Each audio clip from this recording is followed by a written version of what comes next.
Алдымен жаңа сөздерден бастайық. Жаңа сөздерді шың цы деп айтады. 好，我们来看一下第一个词。бірінші сөзді көрейік. 旅游, 旅游, 旅游дегеніміз бұл саяхаттау деген мағынаны білдіреді. Сонымен қатар саяхат деген мағынаны да білдіреді. Яғни бұл зат есімі де бола береді, және іс әрекетті де білдіре береді. Ендеше мысалын көрейік. 我想去北京旅游. Мен Пекинге саяхаттауға барғым келеді дейді. Не үшін барғым келеді? Өйткені ерде сяң деген сөз тұр. Бір нәрсені қалау. Бейжің дегеніміз бұл Пекин, иә? 我想去北京旅游. Мен Пекинге саяхаттауға барғым келеді. 好，我们来看一下第二个词. екінші сөзді көрейік. 觉得, 觉得, 觉得дегеніміз бұл өзіңіздің ойыңызды айтатын кезде, менің ойымша, меніңше бұл былай деп айтқан кезде, осы кезде 觉得деп айтамыз. Мысалы, менің ойымша Қытай тілі қиын емес. 我觉得汉语不难. 我觉得汉语不难. 汉语дегеніміз Қытай тілі, нән дегеніміз қиын, иә? Егер bu нән дейтін болса, қиын емес болды. Менің ойымша Қытай тілі қиын емес. 好，我们来看一下第三个词. Үшінші сөзді көрейік.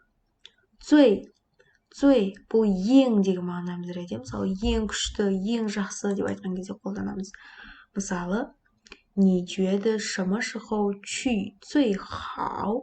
Яғни 最好дегеніміз ең жақсы, иә? 你觉得 сенің ойыңша дейді, қашан барған ең жақсы дейді. Қай уақытта барған деп тұр, то есть қай кезде барған ең дұрыс, ең жақсы деп айтып тұр. 你觉得什么时候去最好? Бұл 最деген сөз сөйлемнің бас жағында да келуі мүмкін, және аяқ жағында да осылай қасында осындай белгілі бір сөздермен келеді. Яғни ең деген мағынаны білдіреді. Келесі мысалын көрейік. Тағы да бір мысалы бар екен. 你最好不要迟到. 你最好不要迟到. 迟到дегеніміз бұл кешігу деген мағынаны білдіретін еді.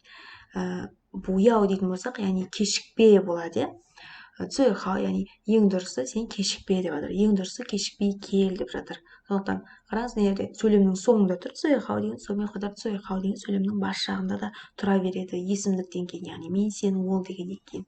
好，我们来看一下第四个词. Төртінші сөзді көрейік. 为什么? 为什么? 为什么дегеніміз неге, не үшін деген мағынаны білдіреді.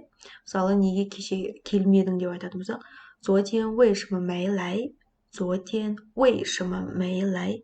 Неге кеше келмедің? 好，我们来看一下第五个词. 也, 也. Бұл сөзді біз білеміз. Мен де, ол да, о е, не е деп айтқан кезде. Сонымен қатар бұл әрі деген мағынаны білдіреді.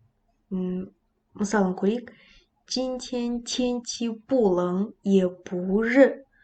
今天天气, яғни бүгін ауа райы, 不冷, 冷деген суық, суық емес, әрі ыстық та емес болып тұр, 不热болып тұр, 不冷也不热. Достар, мен мына жерде аудармасын жазбаған себебім, біздің көзіміз қытайшадан қытайшаға көріп үйренсе тезірек қабылдайды миымыз. Сол үшін сіз де өзіңізге жазып алатын кезде аудармасын жазбаңыз, керісінше мына жерде қолданылған мысалдарын жазыңыз, немесе сіз өз мысалыңызды құрап жазсаңыз болады. 好，我们来看一下今天的课文. Бүгінгі текстті көрейік. Жаңағыдегі сөздерді қолданып өтілген қамтыған текстті көреміз. Бірінші сөйлем, бұл қай жерде болған? Міне, 在学校деп тұр, яғни сабақта болған, мектепте болған, немесе университетте болған бір жағдай. Өйткені 学校деген мектеп, сонымен қатар университет деген мағынаны білдіреді. Ендеше бірге оқиық. 我要去北京旅游. 我要去北京旅游. Мен Пекинге саяхаттауға барамын дейді. Бұл жердегі яу деген біз бір нәрсені енді істейін деп жатқан кезде, ниеттеніп жатқан кезде, бір нәрсені істеуге желаниямыз болып жатқан кезде осы яу деген сөзді қолданамыз. Және сонымен қатар бұл әлі болмаған іс-әрекеттерде қолданылады, яу деген. 我要去北京旅游. Мен Пекинге саяхаттауға барайын деп жатырмын. 你觉得, не 觉得, сенің ойыңша, 觉得дегеніміз белгілі бір адамның мнениясы, не 觉得什么时候去最好, сенің ойыңша ең дұрысы қашан барған дұрыс дейді. 什么时候дегеніміз қашан. Одан кейін айтады, 9月去北京旅游最好. 9 дегеніміз 9 ай, яғни бұл сентябрь, иә. 9 айда Пекинге барған, ең дұрысы 9 айда барған деп жатыр, иә. Яғни 9 айда сентябрьде Пекин сол кез именно саяхаттауға өте ыңғайлы кезі, ауа райы жағынан болсын, басқа жағынан болсын, сол үшін осылай кеңес беріп жатыр. Келесісін көрейік, не деп айтады? 为什么дейді, одан кейін сұрап жатыр. 为什么, неге дейді? Неге 9 айда? Неге мысалы басқа айда емес? Неге мысалы октябрь, ноябрьде емес, иә? 9月的北京天气不冷也不热. Яғни 9 айда Пекиннің ауа райы әрі ыстық емес, әрі суық емес, ауа райы өте жақсы болып тұратын кез деп жатыр, иә. Яғни сентябрьде Пекинде ауа райы өте жақсы, суық емес, әрі ыстық емес дейді. Енді бүгінгі сабаққа қатысты кішкене грамматикасына қатысты кішкене сөздер тағы да толықтыра өтейік. Есімізде жақсы қалу үшін бұл яу деген сөз. Яу деген сөз бұл керек деген мағынаны білдіреді. Мысалы, маған мектепке бару керек деген кезде ояу чүй шуешау. Сонымен қатар бұл сөз біз бір нәрсені істейін деп жатқан кезде қолданылады. Мысалын көрейік, ояу чы ми фан, мен күріш жеймін дейді. Немесе мен күріш жегім келіп тұр деп аударсақ та болады. Сонымен қатар бұл бір нәрсені істегіміз келіп жатқан кезде де қолданылады. Яу деген қолданылатын жері өте көп күнделікті өмірде. Ояу чы ми фан, мен күріш жегім келіп тұр, иә. Ояу чүй бейжің лиоу, мен Пекинге саяхаттауға барайын деп жатырмын. Біз бір іс-әрекетті істейін деп жатырмыз, сол кезде яу дегенді қолданамыз. Сол үшін о чүй бейжің лиоу емес, ояу чүй бейжің лиоу деп айтамыз. Енді істейін деп жатқан іс-әрекетті. Ал енді осыны отрицательный түрде айтатын болсақ, яғни мен күріш жемеймін деп айтатын болсақ, о буяу чы ми фан деп айтпаймыз, о бусяң чы ми фан дейміз. Яғни сөйлемді болымсыз түрге айналдыру үшін бусяң деген сөз қолданамыз. Буяу деп айтпаймыз. Мына жерде дәл солай. О бусяң чүй бейжің лиоу, мен Пекинге қыдыруға, саяхаттауға барғым келмейді деп тұр, иә. О буяу чүй бейжің лиоу деп айтпаймыз. Келесі юйфа грамматикаға қатысты сөз бұл цуэй деген сөзді көрдік біз жаңа сөздердің ішінен. Мына жерде тағы бірнеше мысалын оқып өтейік. 我最喜欢吃米饭. Мен ең жақсы көретін тамағым, ең жақсы көретін бұл күріш дейді, күріш жеу. Сонда көріңіз, 最喜欢деп айтсақ та болады. Ең жақсы көретін нәрсем бұл күріш жеу.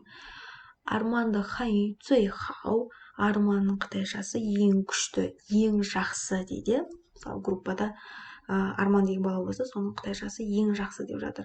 Мінекей сөйлемнің басында да, соңында да келе береді. Келесі сөйлем, 我最讨厌看书. Мына сөзді тауян деп оқимыз. Тауян дегеніміз жек көру. Өте қатты жек көру. 我最讨厌看书. Мен ең жек көретінім бұл кітап оқу. Достар, осы сабақтың енді келесі жаңа сөздерін көрейік. Шыңцы,我们来看一下第一个词, бірінші сөзін көрейік. 运动. Спорт деген мағынаны білдіреді, сонымен қатар спортпен айналысу деген мағынаны білдіреді. Яғни бұл сөз іс-әрекет те бола береді, сонымен қатар зат есім де бола береді. Мысалын көрейік. 你喜欢什么运动? 你喜欢什么运动? Яғни сен қандай спортты жақсы көресің дейді. 什么деген не, сонымен қатар қандай деген мағынаны білдіреді. Сен қандай спорт түрін жақсы көресің, немесе сен қандай спортты жақсы көресің дейді. Екінші мысалы. 我每天都运动. 我每天都运动. Мен күнде спортпен айналысамын, не? 好，我们来看一下第二个词. 踢足球. 踢足球. 踢деген бір бөлек сөз. 足球деген бір бөлек сөз болып тұр, е? Ти дегеніміз бұл тебу. Мына жерде тебуге қатысты ключпен тұр алдында. 足球дегеніміз бұл футбол. Мысалы, 我最喜欢踢足球. 我最喜欢踢足球. Мына жерде 最 деген алдыңғы сөзіміз кездесті, е? Мен ең жақсы көретін бұл футбол ойнау дейді, е? 好，我们来看一下第三个词. 一起дегеніміз бұл бірге деген сөз. Мысалы, 我们一起去看电影. 我们一起 біз бірге 去看电影 кино көруге барамыз дейді. 电影дегеніміз кино. 看 дегеніміз кино көру, яғни кино көруге бірге барамыз. 我们一起去看电影. Екінші мысалы. 我和我朋友一起学习中文. 我和我朋友 мен досыммен, немесе мен және менің досым деп айтып жатыр, е. 我和我朋友一起学习中文. Бірге Қытай тілін үйренеміз дейді. 中文деген Қытай тілі. 汉语деп те айтса болады бұл жерде. 我和我朋友一起学习中文. Келесі енді осы сабақтың осы сөздерді қолданылған текстті көрейік. Бірге оқиық. 你喜欢什么运动? 你喜欢什么运动? Сен қандай спорт түрін жақсы көресің? 我最喜欢踢足球. 我最喜欢踢足球. Мен ең жақсы көретін спорт ол футбол дейді. 我最喜欢踢足球. Өйткені мына жерде қандай спорт жақсы көресің еді?